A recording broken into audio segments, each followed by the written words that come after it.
the Treaty of Thessaly was signed on the same world where 11,000 human civilians had died, in a field that had been scorched black by Vreth orbital bombardment and where nothing grew anymore. And this location was not chosen by accident. Luciana Quiroga had insisted on it, because she wanted the Vreth delegation to stand on the soil their weapons had burned, and smell the ash while they signed away their empire. The terms were precise and absolute. All annexed human worlds returned immediately. Full reparations paid over 20 years. A decade of military oversight by Earth's Joint Command, and the complete dissolution of the Vreth warrior caste's political authority, the last condition being one that the Vreth negotiators fought against with the desperation of drowning men, until Luciana leaned across the table and said very quietly that the alternative was Major Vasquez coming back, and the negotiators signed within the hour. 11 weeks the whole thing had taken. 11 weeks to dismantle an empire that had terrorized its corner of the galaxy for 300 years. And Earth had done it with fewer than 2,000 people and 12 ships and not a single fleet engagement. The galaxy did not know what to do with this information. 6 months after the Vreth capitulation, the Conclave of 12 convened a special session on Valeth Prime, and for the first time in the institution's 9,000-year history, the session was classified. No public observers, no media drones, no record of proceedings available to any species not seated in the chamber, because what the elder species needed to discuss was something they did not want the younger civilizations to hear. They needed to discuss whether humanity was a greater threat than the Vreth had ever been. Orath Voss opened the session, and the crystalline speaker's voice carried harmonics that the other representatives had never heard before, frequencies associated with warning, with the deep ancestral memory of danger that even beings made of living crystal apparently still carried in whatever served as their bones. "We permitted this," he said. "We were asked for assistance, and we refused. And in doing so, we gave humanity the opportunity and the justification to reveal capabilities that we did not know they possessed, and that I believe they would have preferred to keep hidden." He paused and let light move through his body in slow, troubled patterns. "We must now decide what this revelation means for the balance of galactic power." The debate that followed was the most heated the Conclave had experienced in living memory. Ambassador Keel of the Terati, a species of vast, slow-moving beings whose empire spanned 300 systems, demanded immediate sanctions against Earth, arguing that humanity's methods of warfare constituted a violation of every principle the Conclave had established. Conflict. "They did not fight a war," Keel said, his voice rumbling like tectonic plates shifting. "They conducted an assassination campaign. They infiltrated sovereign territory. They murdered political and military leaders. They corrupted civilian infrastructure. This is not the behavior of a civilized species. This is the behavior of parasites." The Ythrani representative, an insectoid being whose compound eyes reflected the chamber's light in fractured patterns, disagreed with a sharp clicking sound that translated roughly to contempt. "The Vreth invaded their worlds and killed their people," the Ythrani said. "We refused to help, and now we condemn them for helping themselves? This is not justice. This is embarrassment disguised as principle. Because the truth is that we are not angry at what the humans did. We are frightened by how easily they did it." Observer Tiluan of the Aelori spoke next, and his bioluminescent skin was dim with something that looked very much like grief. "I have studied the human campaign in detail," he said, "and what disturbs me most is not the violence itself, but the sophistication of it. These methods were not developed for the Vreth War. They were adapted from methods that humans have used against each other for centuries, perhaps millennia. What we witnessed was not innovation, it was inheritance, the accumulated knowledge of a species that has been perfecting the art of killing its own kind since before it could write." He looked around the chamber. They did not learn this from us, he said. They brought it with them from their world, and I believe they have been restraining themselves since they entered the galactic community, showing us only what they wanted us to see, and what the Vreth forced them to reveal is only a fraction of what they are capable of. The chamber fell silent at this, because the implications were vast and terrible. If what the humans had shown against the Vreth was restraint, then what did their full capability look like? And could even the combined might of the conclave contain it?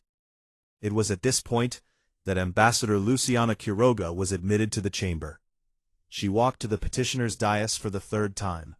The first time she had come as a supplicant begging for help. The second time she had come as a soldier explaining a war.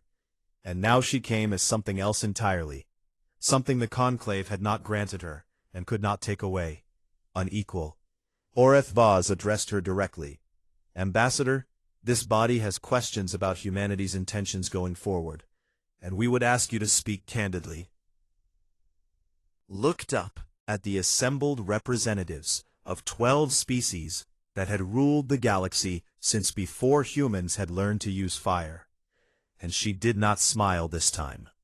Her face held the solemn weight of someone speaking words that would echo through history, and she knew it. You looked at our fleet and counted our ships, she said. You looked at our territory and measured our borders, and you concluded that we were small and weak and ignorable. Every calculation you made was correct, and every conclusion you drew was wrong, because you measured the wrong things. She took a breath. Every species in this chamber built its military to fight wars, structured engagements, fleet against fleet, territory taken and held according to rules that you all agreed on thousands of years ago. And that system works beautifully when everyone plays by the same rules. And so you assumed that all species must play by those rules, because you could not imagine an alternative. Voice hardened, not with anger, but with the weight of truth spoken plainly. Earth did not build a military to fight wars. Earth built a military to survive, because our world was not kind, and our history was not gentle, and for 10,000 years, the greatest threat to any human was another human. And we did not survive that by fighting fair. We survived it by learning every way there is to break a thinking being. Every method of killing that does not require strength or numbers or honor. Every technique for reaching into an enemy's home and heart and mind, and turning them all into weapons against him. She paused. You are right to be concerned about what you saw. You should be. Because what you saw was not our best. It was what we send first. The quiet professionals, the ones we trust to be precise and proportionate, and to stop when the objective is achieved. Her gaze swept the chamber, and every representative felt, for just a moment, them individually, measuring them the way her species had learned to measure threats over thousands of generations of being both predator and prey. Earth did not send generals to the Vreth. We sent the people we spent millennia learning to be afraid of ourselves, the ones we keep leashed in peacetime, because even we know what they are capable of. And we sent them with rules and restraints and boundaries, because we understand better than anyone what happens when those boundaries come off. She let the silence stretch until it ached. You denied us your help, and we understood, and we do not hold anger over it. But understand this, we sent our monsters at the Vreth, because we had no other choice. And they performed with the discipline and control that we trained into them over generations. And the Vreth Dominion fell in 11 weeks. She straightened her back. Be grateful that we sent them at the Vreth, she said, and not at you. Make sure we never have a reason to. She turned and walked out of the chamber, and her footsteps echoed in the silence like a heartbeat. And not one of the 12 most powerful beings in the galaxy said a word until the doors closed behind her. In the months that followed, the galaxy changed in ways that were subtle but permanent. 17 species independently applied for bilateral defense treaties with Earth. Not because they feared humanity, or rather, not only because they feared humanity, but because they understood that the universe had shifted, and that the old rules no longer applied, and that the small pale primates from the third rock of an unremarkable star had revealed themselves to be something that the galaxy had never encountered before. A species that was more dangerous when it was cornered than when it was armed. The conclave never again denied a human petition. Earth's representatives were granted full seats on every major committee. When they spoke, the chamber listened in a way it had never listened before. Not with the polite attention given to a minor species, but with the careful focus given to something that demanded respect. And across the galaxy, in trading posts and diplomatic halls, and the quiet spaces between stars, where spacers gathered to drink and tell stories, a new saying spread, first whispered as a dark joke, then repeated as a caution, and finally spoken as an unquestioned truth carved into the collective memory of 1,000 civilizations. Do not make Earth fight. They do not do it the way you think, and they do not stop the way you hope. And somewhere beneath the Andes Mountains, in a room that did not officially exist, General Kalen Mwangi closed the file marked Operation Quiet Ruin and placed it in an archive alongside 1,000 other files that bore the names of 1,000 other operations stretching back centuries. All the quiet and terrible things that humanity had learned to do in the long dark of its history. And he locked the archive and turned off the light and walked away. Warlord Gren Tava had ruled the Vreth Dominion for 43 years, and in that time he had crushed 11 rebellions and conquered 9 species and burned worlds that refused to kneel. And he had done all of this from the obsidian throne of Grennar, the Vreth homeworld, a planet of black rock and red sky, where the warrior caste had been forged in volcanic fire since before they had words for war. He had never known fear, and he refused to begin now. When the reports came in, officers dead in sealed rooms, garrisons falling apart from the inside, his own fleet drifting in confusion because its navigation systems had been turned into lies, he pulled his forces back to Grennar and consolidated every remaining warship in orbit around his homeworld. 309 vessels, forming a shell of metal and plasma fire that nothing could penetrate. He stood on the balcony of his command citadel and looked up at the lights of his fleet moving across the red sky. He told his war council that the humans could take the border worlds, that they could skulk in shadows and murder sleeping officers, but they could never reach Grennar. He was right about one thing. Earth's navy could not breach that orbital defense grid. He was wrong about everything else. Major Elena Vasquez had arrived on Grennar 22 days before the warlord consolidated his fleet, packed inside a shipping container of industrial chemicals, on a trade convoy that the Vreth Customs Authority waved through without inspection, because the merchant who carried it had been making the same delivery run for 6 years, and had never once caused trouble, which was true, because the merchant had been recruited by Earth's intelligence service 4 years ago, specifically for this moment, and had spent those years building a reputation of boring reliability that was itself a weapon. Vasquez unpacked herself in a warehouse in the capital's industrial district, and spent 3 hours stretching blood back into her limbs and breathing air that did not taste like chemical preservative.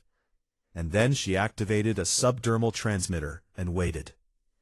Over the next 2 weeks, 13 more operatives arrived by 13 different routes, some in cargo, some in forged diplomatic convoys, 2 of them surgically altered to pass Vreth biological scans, their skin grafted with synthetic tissue that mimicked Vreth dermal patterns closely enough to fool a cursory checkpoint examination.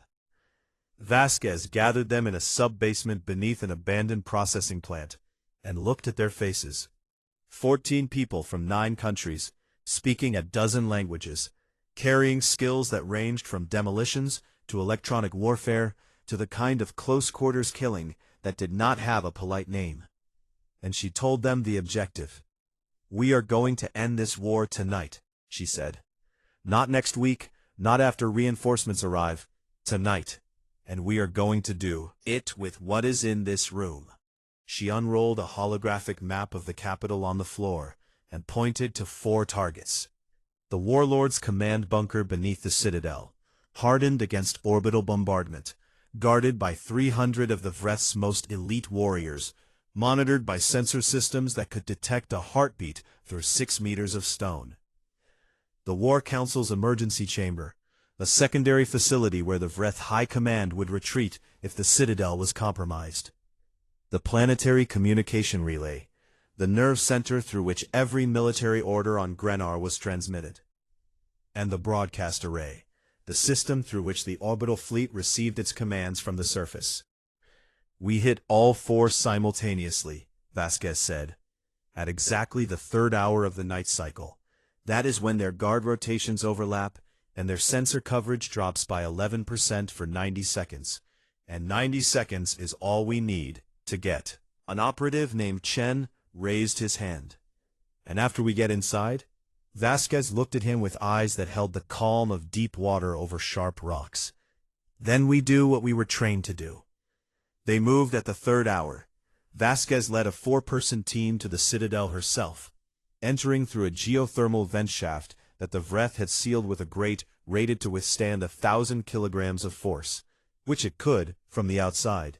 But Vasquez's demolition specialist, a quiet woman from Norway named Bakken, had spent her career learning that every barrier had a design assumption, and every design assumption was a weakness.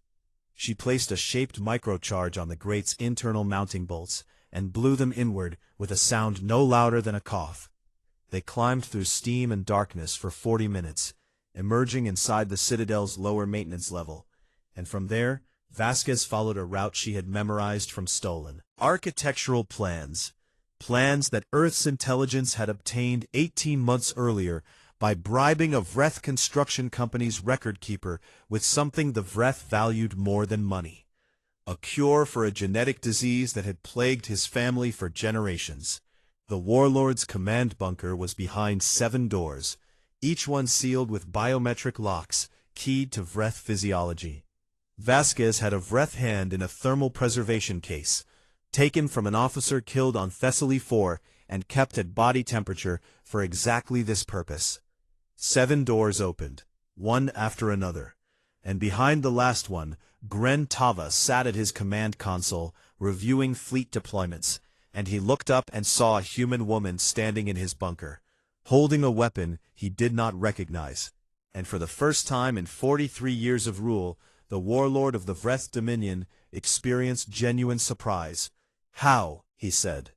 Vasquez did not answer, because she had not come to talk. Shaped charge she had planted inside his personal holoprojector, placed there a week earlier by an operative who had infiltrated the Citadel's technical staff, detonated at that moment, and the explosion was small and precise, and it killed only one being in the room. Simultaneously, at the War Council's emergency chamber, Operative Mwamba overrode the atmospheric control system using access codes extracted from a captured Vreth engineer, and flooded the room with a compound that human biochemists had designed specifically for Vreth neurology. A gas that shut down conscious function in 11 seconds while leaving autonomic systems intact, because the objective was not to kill the War Council, but to humiliate them. They woke in restraints, surrounded by human operatives who had arranged them in a neat row on the floor, and who were recording everything with cameras that broadcast on frequencies the Vreth could not jam. At the communication relay, operatives Park and Silva, the same pair who had crawled through a 14-inch conduit on Thessaly 4, severed every military channel on the continent in under 4 minutes. But they did not destroy the hardware. They locked it with human encryption so dense that Vreth codebreakers would later estimate it would take 300 years to crack. And at the broadcast array, Operative Chen uploaded a single message and transmitted it to every Vreth ship in orbit on an open channel that could not be blocked or denied. The message was in the Vreth language, and it said, "Your warlord is dead. Your council is captured. Earth offers terms. You have one rotation to accept. The orbital fleet received the message and did nothing for 6 hours because they could not confirm or deny it. Because every communication channel to the surface was locked. Because their chain of command had been severed so completely that no one knew who was authorized to give orders.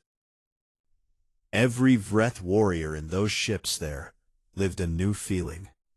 A feeling their language had not needed a word for until 8 weeks ago. A feeling the humans had planted in them like a seed that had finally bloomed into something vast and paralyzing. Fear. Not the fear of battle, which the Vreth knew and respected, but the fear of something worse. The fear of an enemy that could reach them anywhere. That could kill their leaders in sealed bunkers and walk through locked doors and turn their own systems against them.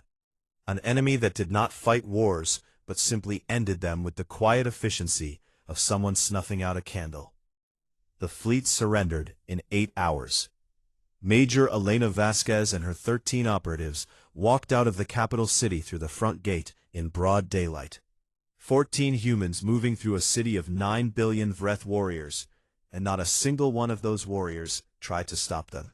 By the 6th week, the Vreth Dominion was dying, and it did not even understand the nature of the disease that was killing it. Captain Amara Ose sat in a cave on the frozen moon of Kalos III, and reviewed the target list on her datapad, while wind screamed across the surface above her head. And she crossed off another name, with the calm efficiency of a clerk processing paperwork. Because that was what this had become. Not war, not battle, not anything the galaxy would recognize as conflict, but simple and relentless administrative removal of every being that held the Vreth war machine together. They called it the Headsman Campaign, and Ose ran it the way a surgeon runs an operating theater, with precision and silence and absolute zero tolerance for error. The strategy was built on a weakness that Earth's intelligence analysts had identified within the first week of studying Vreth military culture. Their caste system, a rigid hierarchy in which authority flowed downward from commander to warrior, in an unbroken chain of obedience that the Vreth considered their greatest strength, because it meant that every order was followed without question, and every unit moved as one.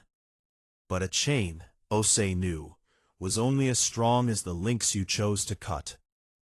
The Vreth warrior caste was fierce and disciplined and utterly incapable of independent decision-making, because their entire civilization was built on the principle that the superior commands and the inferior obeys, and if you removed the superior, the inferior did not adapt or improvise, or find a new leader. The inferior simply stopped, like a machine with its power supply yanked out, and then the inferiors began to fight among themselves over who would give orders next. So Earth removed the superiors, all of them.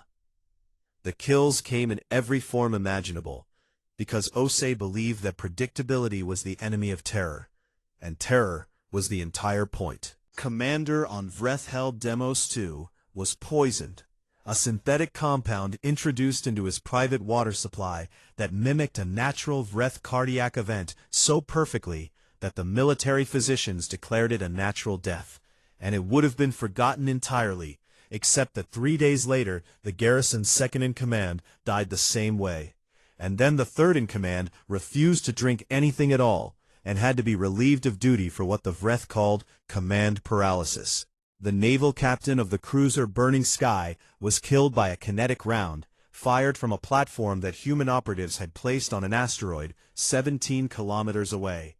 A distance so extreme that the Vreth forensic team concluded the shot was impossible, and spent 2 weeks searching for a closer firing position that did not exist, because they did not understand that humans had been building weapons to kill each other at impossible distances for over 1,000 years. Good at it.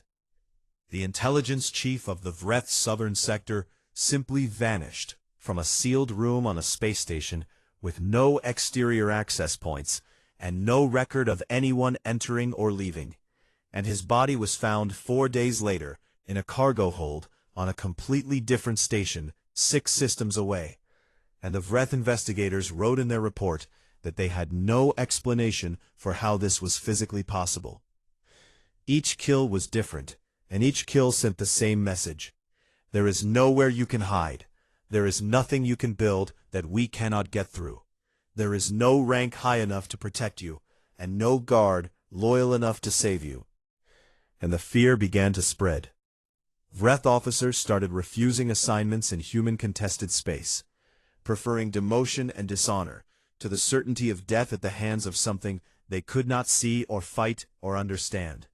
And the Vreth High Command began issuing execution orders for officers who refused their posts. Which meant that Vreth commanders were now being killed by their own side as well as by the humans, and the entire command structure began to eat itself alive. 3 garrison commanders abandoned their posts and fled into neutral space and were never seen again. A mutiny erupted aboard the dreadnought Fury of Gren when the crew discovered that their captain had been killed and replaced by an automaton, a human-built drone wearing the dead captain's skin like a suit, that had been broadcasting false orders for 4 days while the ship drifted off course into an ambush corridor. And the crew tore the thing apart with their bare hands, and then sat in their darkened bridge and refused to move the ship because they no longer trusted that any order they received came from a living being. The Vreth word for what was happening to them was Gal Vren, which translated roughly as the death that walks through walls, and it spread through their military like a plague. The mind, a terror so deep and so complete that it began to undermine not just their war effort, but their fundamental belief in their own superiority. And the galaxy was watching. At the Conclave of 12, Observer Tiluun of the Aelori presented the latest intelligence reports to the assembled representatives with hands that trembled, which was notable, because Aelori hands never trembled. They were a species that had evolved beyond fear 300,000 years ago. Or so they had believed until they read what the humans were doing. They are not waging war, Tiluun said, and his bioluminescent skin flickered in patterns that the other species recognized as deep distress. This is not combat, as any civilized species practices it. There are no battles, no fleet engagements, no territorial advances. There is only the systematic elimination of leadership through methods that our analysts cannot fully explain. He paused and looked around the chamber. Humans are hunting them, he said, and the word carried a weight that made several representatives shift uncomfortably. Not fighting, hunting, the way an apex predator hunts prey on a death world, with patience and silence and a complete absence of mercy. And they are doing it with a skill that suggests this is not something they learned for this war. This is something they have always known how to do. Orith Voss, the crystalline speaker, processed this information for a long time before responding, and when he spoke, there was something in his resonance that had not been there before, a frequency that the other species associated with caution, with the recognition of danger, with the ancient and almost forgotten instinct that even the eldest beings in the galaxy still carried somewhere in whatever passed for their bones. The Vreth Warfleet held formation along the border of human space, like a wall of iron teeth, waiting for something to bite. 412 warships, arranged in the classic Vreth battle crescent, each one bristling with plasma batteries and armored in layered composites that could shrug off a nuclear strike. And their commander, Fleet Marshal Dren Koth, stood on the bridge of the dreadnought Wrath of Gren and waited for the humans to come and die. He waited for 3 weeks. The humans never came. What came instead was silence, and silence was something the Vreth did not know how to fight. 12 ships slipped across the border during those 3 weeks, but they were not warships. They were ghosts, small stealth insertion craft, no bigger than a shuttle, coated in materials that drank sensor signals like water vanishing into sand. And each one carried between 100 and 200 operators drawn from every dark and quiet corner of Earth's military apparatus. These were not soldiers in the way the galaxy understood soldiers. Beings trained to stand in formation and fire weapons in coordinated volleys. Beings who wore bright uniforms and fought under banners and expected the enemy to do the same. These were something else entirely. Commander Yuki Tanaka was the first to touch ground on Thessaly 4, dropping from a stealth pod in the dead of the planet's long night, with 15 operators behind her, and she landed in a forest that the Vreth had not bothered to patrol because their security doctrine assumed that any attacking force would arrive from orbit in ships that could be detected and destroyed.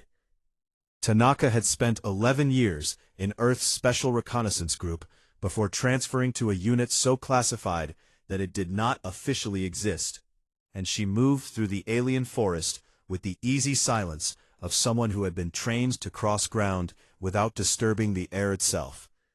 Reached the outskirts of the Vreth garrison at Thessaly's capital before dawn.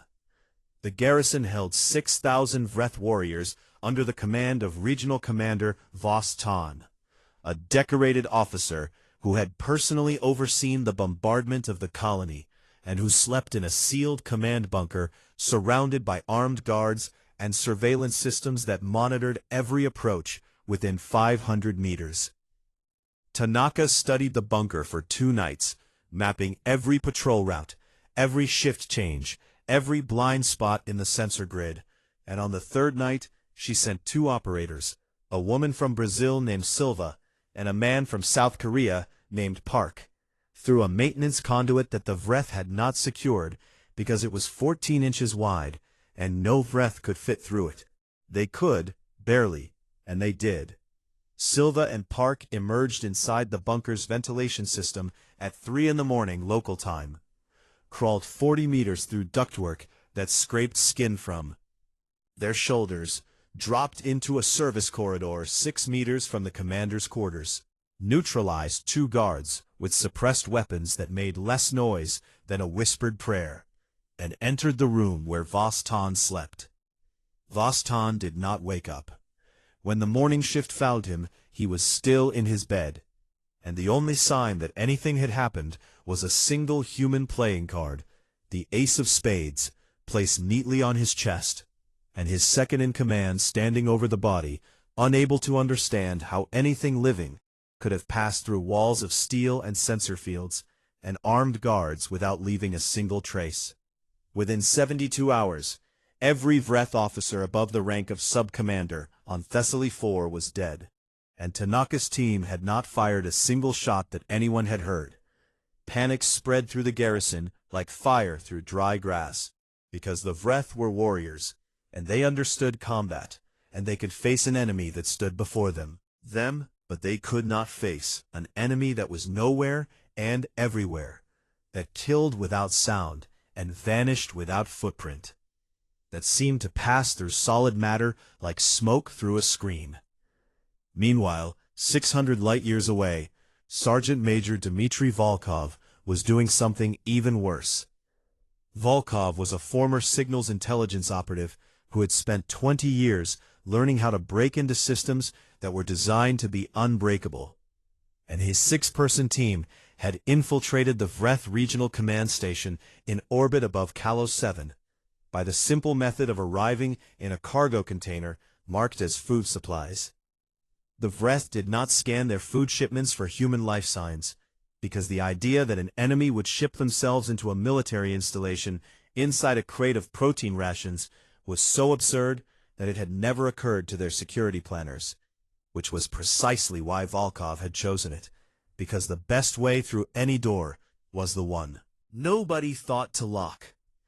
Once inside, Volkov's team spent 4 days mapping the station's network architecture from a maintenance crawlspace that smelled like chemical coolant and alien sweat, and on the 5th day, they accessed the primary navigation computer through a terminal that a Vreth technician had left logged in during a meal break. They did not destroy the system.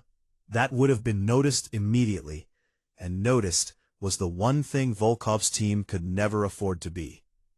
Instead, they introduced errors, tiny ones, so small that no automated diagnostic would catch them. A decimal point shifted here, a coordinate rounded there, a timestamp adjusted by fractions of a second. And the cumulative effect was that every piece of navigational data the Vreth fleet relied on became slowly, quietly, catastrophically wrong. Supply convoys began arriving at empty coordinates and drifting in confusion, burning fuel while they waited for stations that were not where they were supposed to be. Their instruments said they should be. Patrol ships found themselves in wrong sectors, leaving gaps in coverage that human stealth craft slipped through like water through fingers. A fuel tanker, following its navigation computer's instructions precisely, flew directly into an asteroid field and was destroyed with all hands. And the official Vreth report blamed pilot error, because the alternative, that someone had corrupted their navigation network from the inside, was unthinkable. Warlord Gren Tava, supreme ruler of the Vreth Dominion, received reports of these failures in his throne room on Grenar, and raged at what he believed was incompetence. And he executed 3 of his own logistics officers as punishment, and demanded that his fleet find and engage the human navy. But there was no human navy to find, because Earth had not sent a navy. Fleet Marshal Dren Koth still waited at the border with his 400 ships, scanning the darkness for an enemy. Fleet that would never arrive, while behind him his entire logistics network was being eaten alive from within by 6 people in a crawl space with a laptop. Back on Earth, the classified briefings referred to the campaign by its operational designation, Operation Quiet Ruin. The public was told that a liberation effort was underway and that progress was being made. They were not told that the progress was measured in bodies found in locked rooms and navigation errors that sent warships into the void, and an empire that was beginning to rot from the head down without understanding why. General Mwangi reviewed the reports each evening in his underground command center and marked each objective completed with a small red dot on his map. And the dots spread across Vreth space like a disease. And he thought about something his grandmother had once told him about hyenas, that they did not fight their prey, they simply followed it and bit pieces off until it could no longer stand. The Chamber of the Conclave of 12 was the largest structure ever built by living hands, a cathedral of light and crystal that floated above the violet clouds of Valeth Prime, like a frozen god dreaming of order. And inside it, the 12 elder species of the galaxy gathered to decide who mattered and who did not. Humanity, they had decided long ago, did not matter. Ambassador Luciana Quiroga stood at the petitioner's dais, a raised platform deliberately designed to make the speaker feel small, and looked up at the towering forms of beings who had mastered starflight before Earth's first fish had crawled onto land. And she kept her face perfectly still, because a woman who had survived 2 wars on Earth knew better than to show weakness to those who fed on it. The Vreth Dominion has invaded 3 of our colony worlds, she said, her voice carrying through the vast silence. They have killed 11,000 civilians on Thessaly alone, and they have blockaded our trade routes across the entire Orion Spur. The conclave speaker, a crystalline entity named Orith Vaz, whose body refracted light into colors that had no human name, shifted on his dais with a sound like wind chimes in a storm. "We are aware of the Vreth actions," Orith Vaz replied, his voice resonating from somewhere deep inside his lattice structure. "The Conclave does not consider this matter to fall within our mandate of intervention." Luciana had expected this, and she had prepared for it, but the coldness of the words still landed like a blade between her ribs, because 11,000 dead meant nothing to creatures who measured history in geological epochs. "May I ask why?" she said. The Alori representative, a willowy being of soft blue bioluminescence named Tiluin, answered with what it probably believed was kindness.